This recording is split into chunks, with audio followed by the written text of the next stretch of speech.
మీకు వినాయక్ గారిది కూడా మంచి సినిమా ఆదిది పడింది. యా ఆది వన్ కంటిన్యూస్ అసలు బ్యాక్ టు బ్యాక్ వరుసన మంచి యా యా హిట్లు.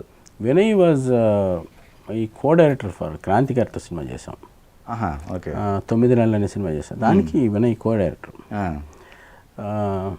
నేను హనుమాన్ జంక్షన్ చేస్తూ ఉన్నప్పుడు ఎడిటర్ మోహన్ గారిది రాజాది ఫస్ట్ పిక్చర్. అది యాక్చువల్గా మలయాళం ఒరిజినల్ వర్షను, రీమేక్ తెలుగులో. నేను వినయ్ని మీ ఇద్దరం అనుకుంటాం, బావా అనుకుంటాం, కో డైరెక్టర్కి పెట్టాలనుకున్నా అని మీ ఇద్దరు స్విట్జర్లాండ్లో సాంగ్లో కలిసాం అన్నమాట. కలిసి అడిగితే తనకి నాకు ఆఫర్ వచ్చిందిరా, నాకు నువ్వు చేయాలి అని. సో అట్లా మీ ఇద్దరం కలిసి చేసాం. ఇట్లా బోల్డ్ రిస్క్లు, ఇంకా యూ హవ్ సీన్ దట్లో. అది కూడా చాలా కసి మీద చేశారు. ఆదిలో విజువలైజేషన్ కానీ ఎస్పెషల్ ఆ సుమో సీన్స్ ఉంటాయి. అది ఒక 6 కెమెరాస్ పెట్టి ఇంటి మధ్యలో ఒక అది యాక్చువల్గా స్కూల్, అది విజయనగరం దగ్గర అక్కడ వైజాగ్ అవతల సెంటర్లో బ్లాస్ట్ చేసి చేయాలి. అది కూడా చాలా బ్యాలెన్స్డ్గా చేయాలండి. అప్పట్లో ఆ టెక్నిక్ క్యానన్ బ్లాస్ట్లు అంటారు, వాటితో చేసాం. చాలా బాగా చేసాం. అది వినయ్ గారికి మీరు అంత మంచి హిట్ మీ ఇద్దరు కాంబినేషన్లో, కానీ ఎందుకో ఆ జర్నీలో మీరు లేరు. యా చాలామంది అడుగుతుంటారు ఇది. కాకపోతే ఏంటంటే తన సెకండ్ సినిమా చేసినప్పుడు ఆల్రెడీ కెమెరామెన్ ఫిక్స్ అయి ఉన్నారు, బాలకృష్ణ గారితో చేసి. బాలకృష్ణ గారితో ఫిక్స్ అయి ఉన్నారు. అది యాక్చువల్గా ఆ కాంబినేషన్ మార్చడం బాగుండదు అని చెప్పి అనుకున్న తర్వాత ఏమైందంటే రెగ్యులర్గా నేను బిజీ అవ్వటం, తర్వాత తను బిజీ అవ్వటం. ఇప్పుడు మనకి ఎప్పుడైనా చేయలేకపోతే నేను వెళ్ళి మాట్లాడటమో లేకపోతే ఆయన నన్ను అడగటమో చేసేది. మా జర్నీ ఈక్వల్గా జరిగింది.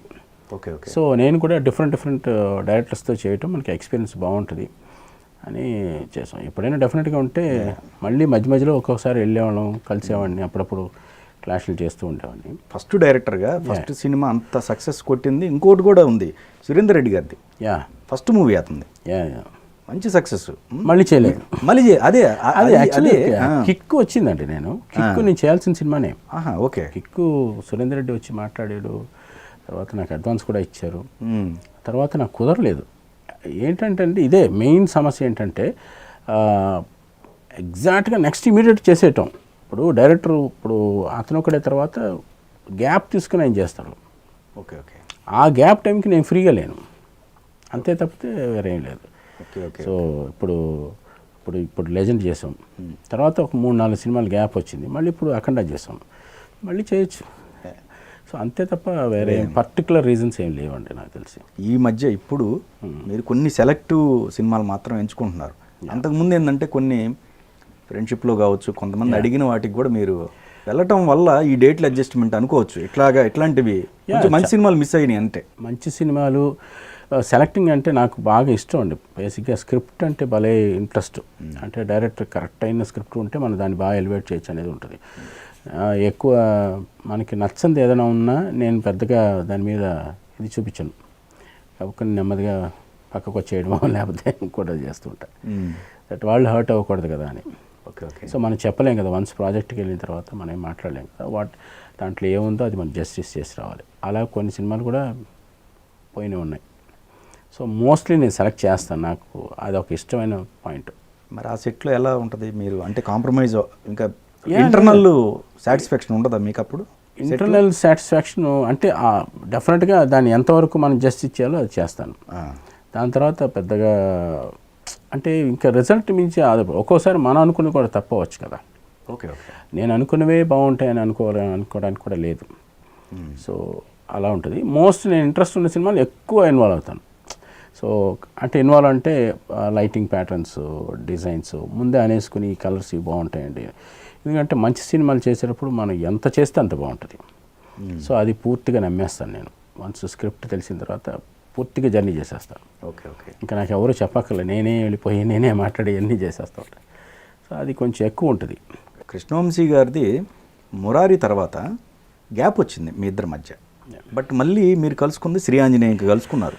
శ్రీ ఆంజనేయకి ముందు చక్రం చేశానండి. చక్రం ఉంది కదా, రైట్. చక్రం చేశాను, తర్వాత అలాగే అప్పుడప్పుడు చేస్తూనే ఉన్నా. అంతే కదా, చక్రం అదే. శ్రీ ఆంజనేయ యాక్చువల్లీ వేరే కెమెరామెన్. ఓకే. సో శ్రీరామ్ అని ఎవరు చేశారు. తర్వాత నేను ఒక 40% ఆయన చేసినట్టున్నాడు, 40-50% నేను తర్వాత చేశాను. సో ఆ పిక్చర్లో ఇద్దరు పేర్లు ఉంటాయి. అంటే సెంటిమెంటల్గా నెక్స్ట్ పడకపోవడానికి రీజన్ అనుకోవచ్చా? అంటే చక్రం పడిన తర్వాత అదేం లేదండి, అలా ఏం లేదు, అదేం లేదండి. సినిమా కొన్ని సెంటిమెంటల్ నమ్ముతా ఇది అంటారు ఉంది, బట్ వంశీ గారి దగ్గర అది లేదు. కానీ ఎందుకంటే మంచి ఎఫర్ట్ మీరు చేసిన సినిమాలన్నీ ఆయనతో పాటు ట్రావెల్ అయింది. చక్రం కూడా చాలా మంచి సినిమా కదా, అదే చాలా మంచి సినిమా. సో కొన్ని మనం డిసైడ్ చేయలేం. సో ఒక్కొక్క రీజన్ ఏంటంటే అది సెలెక్ట్ చేసుకోవడానికి నీట్గా బాగున్నప్పుడు దాని మీద ఎక్కువ ఫోకస్ చేస్తాం, బాగాలేనప్పుడు చెప్పలేక బాధపడతాం.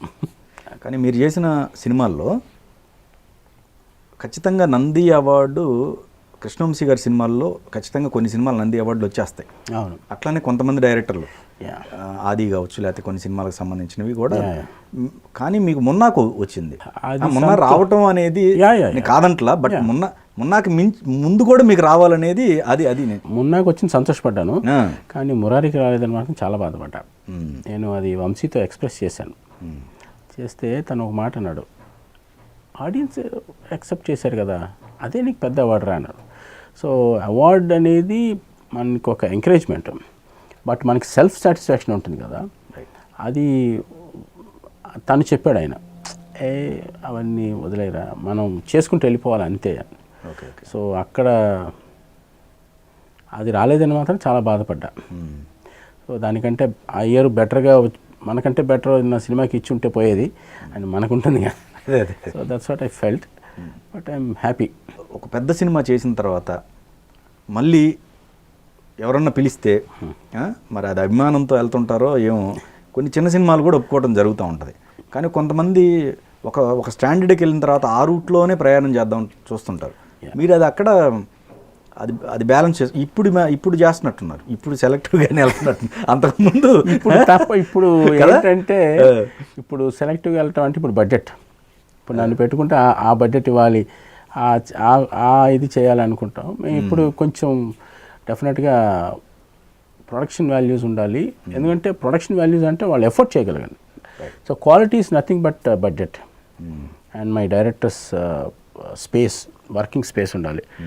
ఇప్పుడు అంత చిన్న సినిమాలు మనం చేయలేమండి, ఎందుకంటే ఆ క్వాలిటీ ఇవ్వాలంటే ఖర్చు పెట్టాలి, అది కనిపించకపోతే మనం బాధపడతారు. సో మన మీద ఆల్రెడీ మనకు ఒక సిగ్నేచర్ ఉంటుంది, దాన్ని బ్యాలెన్స్ చేయాలంటే డెఫినెట్గా ఆ ఎఫర్ట్ చేయాలి, ఆ ఫైనాన్షియల్ ఎఫర్ట్ కానీ, ఆ కెమెరాస్ కానీ, అప్డేటెడ్ ఎక్విప్మెంట్ కానీ, జెల్స్ కానీ వాడాలి. So that's why we have to do. Sometimes మనం కంపల్సరీగా పెద్ద సినిమాలే చేయాలి ఒక లెవెల్కి వచ్చిన తర్వాత. ఇంతకుముందు ఎలా అనుకునేవాడిని అంటే కథ నచ్చితే వెంటనే వెళ్ళిపోయేవాడిని దానికి అనుకుని వెళ్ళిపోయేవాడిని. అదేనా సప్తగిరి ఎక్స్ప్రెస్ డైరెక్టర్ కథ చెప్పిన తర్వాత ఇంప్రెస్ అయిపోయి డెఫినెట్గా ఇది భలే ఉంటుంది, సో దాంట్లో మన మార్క్ వస్తుంది అని చెప్పి వెళ్ళిపోయేవాడిని.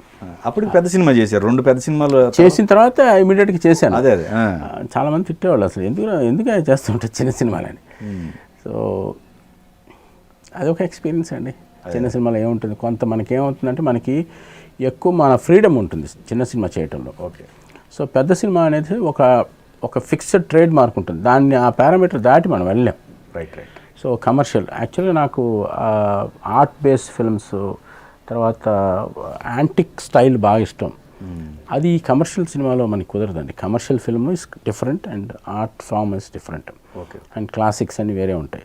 సో దాన్ని బ్లెండ్ చేసి చేయలేం. Right. So that's how commercial అంటే అదొక వేరే ప్యాటర్న్ వెళ్ళాలి. ఆ హీరోయిక్ ఫిలిమ్స్ అవి ఉంటాయి కదా, ఎలివేషన్స్ అన్ని ఇంపార్టెంట్. అవును.